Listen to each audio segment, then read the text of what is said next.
기도하고 말씀 받겠습니다. 하나님 아버지, 말씀을 통하여 우리의 마음이 빛이 임하게 하시고 우리의 삶이 밝아지게 하시고 우리 앞날이 밝아지게 하여 주시옵소서. 예수님 이름으로 기도드립니다. 아멘. 오늘은 요한복음 말씀을 통해서 그 안에 있는 생명이라는 제목으로 말씀을 함께 나누겠습니다. 우리 성도님들은 점점 삶이 밝아지고 있다고 생각하십니까? 점점 어두워지고 있다고 생각하십니까? 어려우시죠? 이게 딱 그렇다라고 칼로 두부를 자르듯이 또는 물을 자르듯이 딱 잘라서 말할 수 없습니다.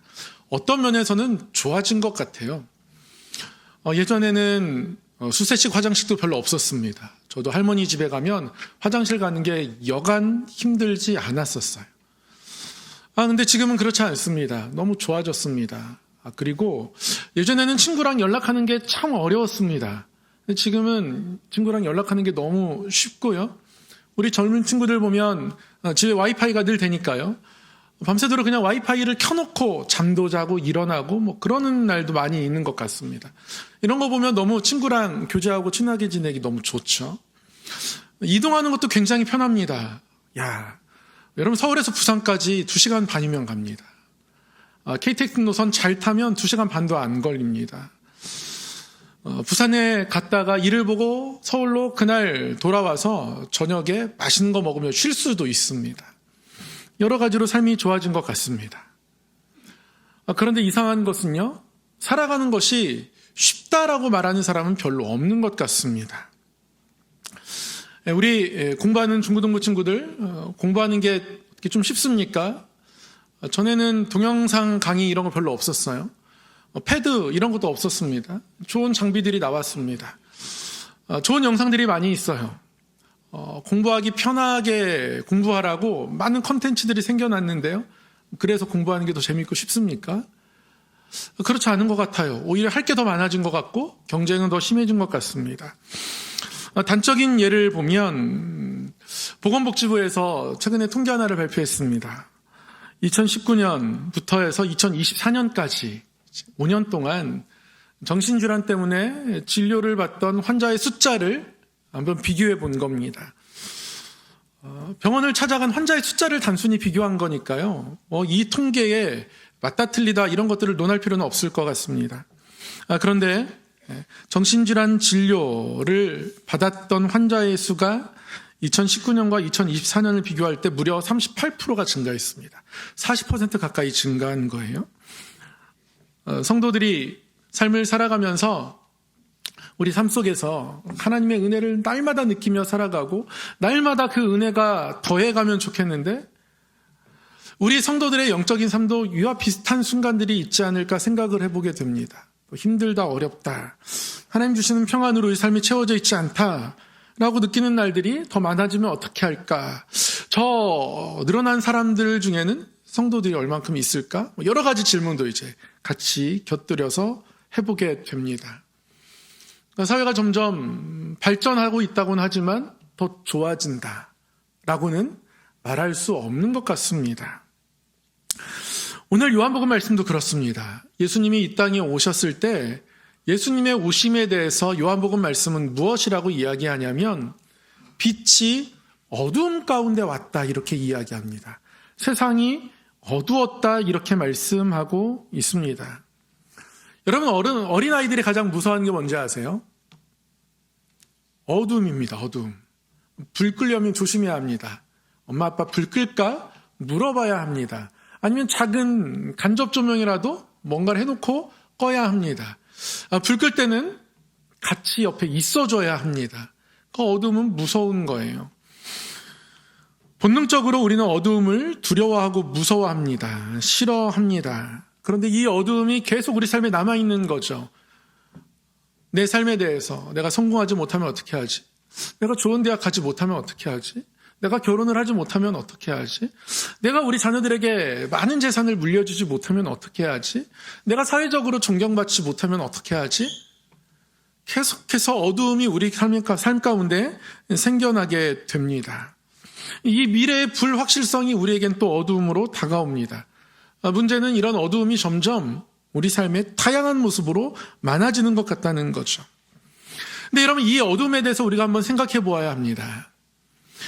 여러분, 이 어둠이라는 것이 아주 독특한 특징이 하나 있는데요.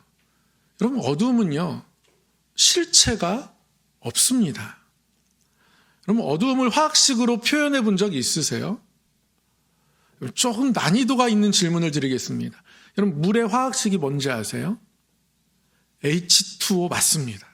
H2O입니다. 어떤 뜻이에요? 수소 2개와 산소 하나가 만났다는 거예요. 이게 물이라는 거예요. 실체가 있습니다. 그런데 이 어둠은 그렇지가 않아요. 여러분, 어둠은 실체가 없어요. 어둠을 만들어낼 수가 없습니다. 어둠을 어디서 가져올 수가 없어요.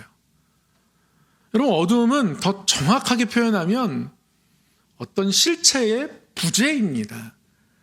빛이 없는 상태가 어둠인 거죠. 빛의 부재의 상태가 어둠인 겁니다. 다시 말해서 어둠에 대한 유일한 해결책은 빛입니다. 여러분, 공간을 어둡게 하려면 어떻게 합니까? 어둡게 하는 액체 같은 게 있나요? 보신 적이 없을 거예요. 어둡게 하는 어떤 레이저 광선 같은 것도 없습니다. 어둠은 실체가 아니니까요. 그럼 어둡게 하려면 어떻게 합니까? 빛을 차단합니다. 커튼을 치고, 암막 커튼을 치고, 불을 끄고 빛이 없게 만들면 그때 어둠이 되는 거죠. 여러분, 어둠은 빛의 부재입니다. 이것을 분명하게 기억하셔야 합니다. 어둠이 실체가 아니라는 것을. 때문에 어둠을 이기거나 어둠을 물리치기 위해서는 반드시 빛이 필요합니다. 오늘 말씀, 그래서 예수님의 오심을 빛이 어두움에 비췄다 말씀하고 있습니다. 빛이 어두움에 비추되 어두움이 깨닫지 못하더라, 이렇게 기록하고 있는데요. 말씀이 좀 어려운 것 같습니다. 빛이 어두움에 비추되 어두움이 깨닫지 못하더라. 빛이 어두움에 비치면 어두움은 실체가 아니기 때문에 사라지게 되어 있습니다. 그런데 이 어두움이 깨닫지 못한다는 말이 무엇일까요? 예수님 당시에 사람들을 이야기하는 거예요. 여러분, 빛이 어두움을 물리칠 수 있는데요. 그런데 사람은 이 빛을 무시할 수가 있습니다. 어떻게요? 눈 감으면 됩니다. 눈 감으면 빛이 있어도, 빛이 어두움을 사라지게 했어도 어두움이 나에게 있는 것과 같습니다. 여러분, 예배 시간도 마찬가지예요. 예배 시간을 그냥 어두움 가운데 보내는 거 아주 간단합니다. 여러분이 그냥 눈을 감으시면 돼요. 눈을 감고 있으면 이 시간이 어두움이 되는 겁니다. 당시의 사람들이 그랬습니다. 예수님이 오셨지만 예수님에 대해서 눈을 감아 버렸습니다. 그래서 빛이 어두움에 비치지만 어두움이 깨닫지 못했습니다. 이 말씀을 조금 더 깊이 살펴보기 원하는데요. 이 깨닫지 못한다, 이 깨닫다라는 헬라어가 카타람바노라는 단어인데 두 가지 뜻이 있습니다. 하나는 이해하다, 깨닫다, 이런 뜻이 있고요. 또 하나는 이기다, 승리하다, 압도하다, 그런 뜻이 있습니다. 그래서 사실 이 5절의 말씀에는 이 두 가지 뜻이 함께 담겨 있는 거예요. 이 요한복음 1장을 영어 성경으로 읽어보면, 여러분, 영어 성경에 굉장히 다양한 버전들이 있습니다. 킹제임스 버전으로 읽으면 빛이 어두움에 비쳤지만 어두움이 comprehend, 깨닫지 못했다, 이렇게 번역하고 있고요. NIV 버전으로 읽으면 빛이 어두움에 왔지만 어두움이 빛을 overcome, 압도하지 못했다, 이겨내지 못했다, 이렇게 기록하고 있어요. 두 가지 뜻이 다 있는 겁니다. 그래서 영어 성경으로만 읽어봐도 이 두 가지 뜻이 있는 거구나 라는 것을 알 수 있습니다. 여러분, 깨닫지 못했다라는 것이 무엇일까요? 여러분, 심해의 물고기를 보면 시력이 없습니다. 왜 시력이 없을까요? 빛을 경험하지 못하고 살아가니까요. 그래서 빛을 바라볼 필요가 없습니다. 그래서 그들은 늘 심해의 어두움 가운데서 살아갑니다.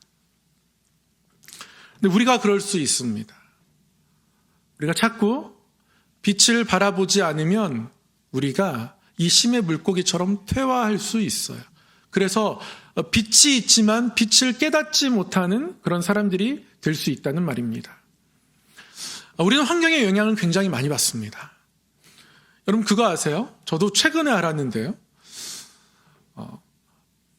근처를 다니다 보면 비행기가 굉장히 낮게 나는 장면을 볼 수 있습니다. 야, 아파트랑 부딪힐 것 같은 그렇게 보여줄 때도 있어요.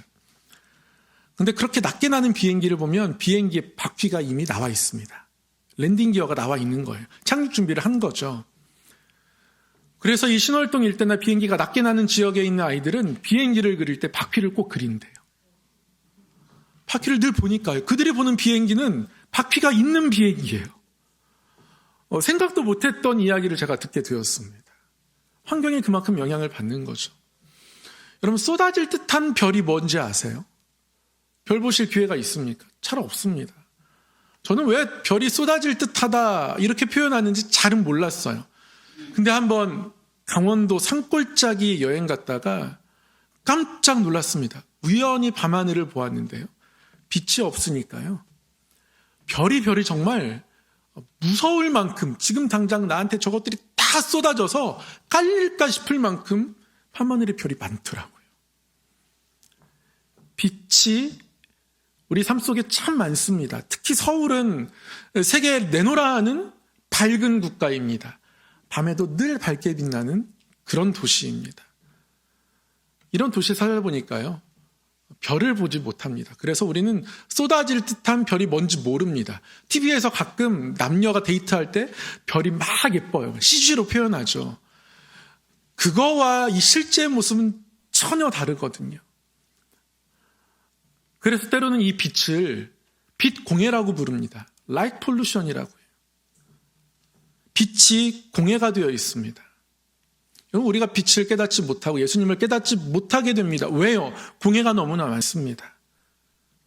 여행도 가야 하고 맛있는 것도 사 먹어야 하고 내 취미 활동도 해야 하고 사람들이 좋다고 말하는 것 그런 것들이 너무 많아요. 예수님 바라볼 시간이 없습니다. 예수님 바라보지 않고 해도 좋은 것들이 많이 있습니다. 근데 여러분 그것이 우리 삶의 영적인 갈증을 해결해 주지 못합니다. 평안을 주지 못한다는 말이에요. 예수님을 자꾸 바라봐야 하는데요. 밤하늘의 별을 볼 수가 없습니다. 세상에 빛나는 것들이 많아서요. 그래서 우리는 빛을 깨닫지 못하는 시대를 살아가게 됩니다. 사랑하는 성도 여러분, 이 시대 가운데에 여러분 빛공해를 걷어내야 합니다. 빛을 깨닫지 못하는 사람이 되지 않도록 빛을 바라보아야 합니다. 매일 말씀을 한 절이라도 묵상해야 하고 주님께 진심으로 기도해야 합니다. 그렇게 주님을 바라보면서 살아가요. 그럼 기도할 때 눈 감고 기도하잖아요. 왜요? 세상에 밝게 빛났던 것들 잠깐 안 보겠다는 겁니다. 여러분 그런 시간이 있으십니까? 너무나 중요한 시간이에요. 그 시간을 잃어버리면 우리 주님을 잃어버리게 됩니다. 빛을 알지 못하는, 빛을 깨닫지 못하는 사람들이 된다는 말씀입니다. 다시 한번 우리 성도님들, 빛 공해가 많은 이 세상 속에서 우리 주님을 바라보기로 결단하고 주님만 바라보는 믿음을 가지고 살아가겠노라. 그래서 빛이 어두움에 왔지만 어두움에 깨닫지 못하는 예수님 당시의 사람들처럼 서지 않겠다는 이 결단으로 주님 앞에 살아가는 그런 살아있는 믿음, 그래서 주님 앞에 칭찬받는 성도 되기를 주의 이름으로 간절히 축원합니다. 또 한 가지, 이 5절의 말씀은 빛이 어둠에 왔으되 어둠이 이기지 못하더라 라고 번역할 수도 있습니다. 아까도 말씀드렸지만 빛과 어둠은 대등한 적수가 아닙니다. 절대 빛과 어둠은 라이벌이 아닙니다. 우리가 라이벌처럼 받아들이죠. 어둠은 실체가 아닙니다. 말씀드린 것처럼 어둠은 단지 빛의 부재입니다. 그래서 어둠은 빛을 이길 수 없습니다. 너무 당연합니다. 어둠이 예수님을 이기려고 했지만 예수님은 죽음을 이기시고 부활하셨습니다. 어둠은 예수님을 무덤에 가두려고 했지만 예수님은 부활하셨습니다. 예수님이 승리하셨다는 거죠. 그런데 삶에 어두움이 생겨날 때 우리는 그 어두움을 두려워합니다. 우리 앞날에 대해서 우리가 자꾸 두려워하는 마음이 생겨요. 두려움이 장착되면 여러분 착시가 일어납니다. 여러분 운동선수들이 언제 부상당하는지 아세요? 두려워할 때. 운동선수들이 연습을 좀 게을리하잖아요. 그러면 두려워합니다. 야구선수가요. 150kg가 넘는 강속구를 쳐야 하는데요. 어떤 훈련을 합니까? 막 160km로 기계로 공을 막 던져대면 그것을 지켜보는 훈련을 합니다. 근데 그 훈련이 멈춰지잖아요. 그러면 강속구 투수 앞에서 두렵습니다. 훈련을 게을리하면 그렇게 되는 거예요. 그리고 이 두려움이 생기면 오히려 자기가 했던 것도 못 해내게 돼 있어요. 이 두려움이 생기면 높이뛰기 하다가 잘못 착지해서 다치게 되고요. 이 두려움이 생기면 말도 안 되는 실수도 하게 됩니다. 이 두려움이라는 것이 우리로 하여금 온전한 우리의 모습들을 갖지 못하도록 그렇게 우리의 마음을 바꿔놓습니다. 이른바 두려움이 우리에게 착시현상을 일으킨다는 거예요. 세 가지 착시현상을 일으키는데요. 문제를 확대 해석하게 합니다. 그리고 하나님은 작게 만들어버립니다. 그리고 세 번째, 시간을 왜곡시킵니다. 이 시간이 너무 길게 느껴지고 그리고 밝은 날이 오지 않을 것처럼 영혼 속에 마치 갇혀있는 것처럼 그렇게 착각하게 만듭니다. 여러분 12명의 정탐꾼이 가나안 땅을 정탐으로 갔을 때 10명의 정탐꾼이 가나안 땅에 살고 있는 크고 장대한 사람들을 보면서 우리가 그 땅에 들어가지 못한다 그렇게 얘기했습니다.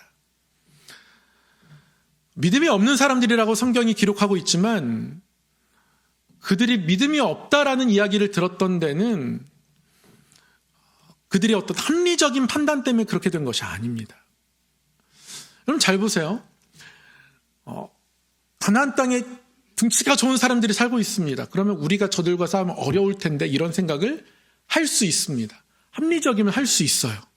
저는 그런 생각을 할 수 있다고 생각합니다. 근데 이 정탐꾼들이 뭐라고 와서 보고해요? 저들 앞에 우리는 메뚜기와 같다 이렇게 보고합니다. 여러분 임진왜란 생각해 보잖아요.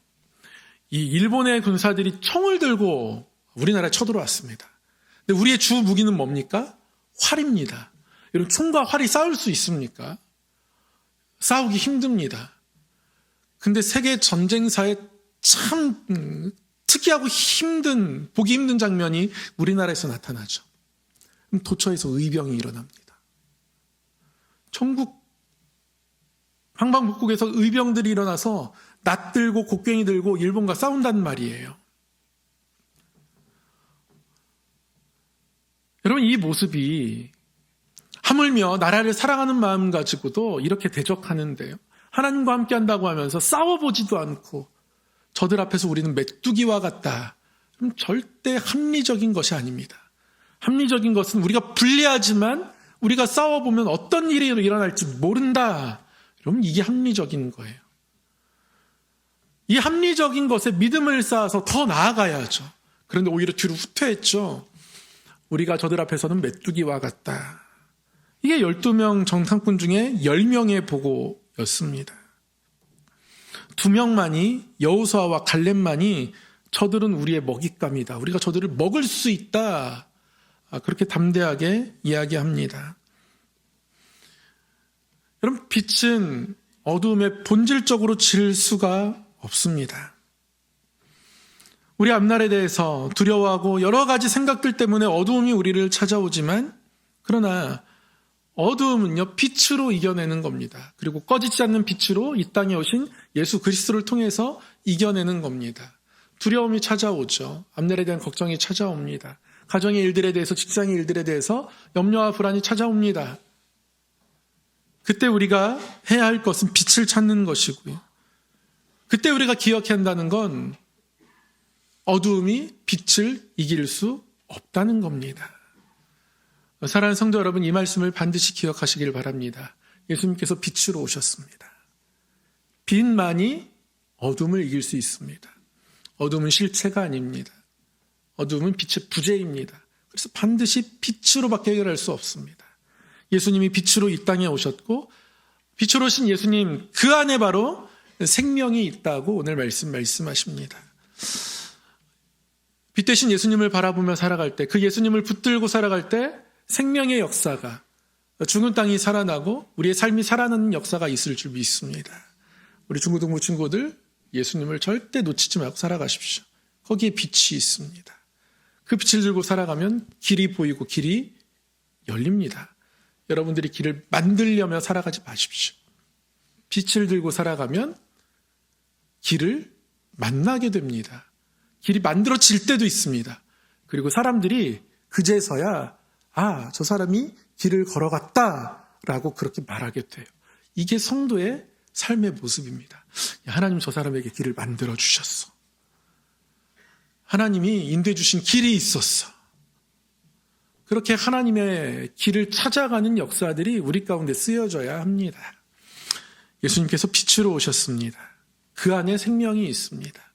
어두움이 왔지만 어두움이 깨닫지 못하고, 또 하나 어두움이 반드시 빛을 이길 수 없다라고 말씀하시는 이 말씀이 저 여러분에게 다시 한번 새로운 길들로 또 새로운 생명으로 인도하고 채워주시는 약속의 말씀 되기를 간절히 축원합니다. 기도하겠습니다. 사랑의 하나님 아버지, 빛으로 오신 예수님, 그 예수님을 붙들고 예수님을 우리 삶의 빛으로 깨닫고 알며 또 빛 되신 예수님과 함께 어두움을 이기며 살아가는 성도 되게 하여 주옵소서. 예수 그리스도 이름으로 기도드립니다. 아멘.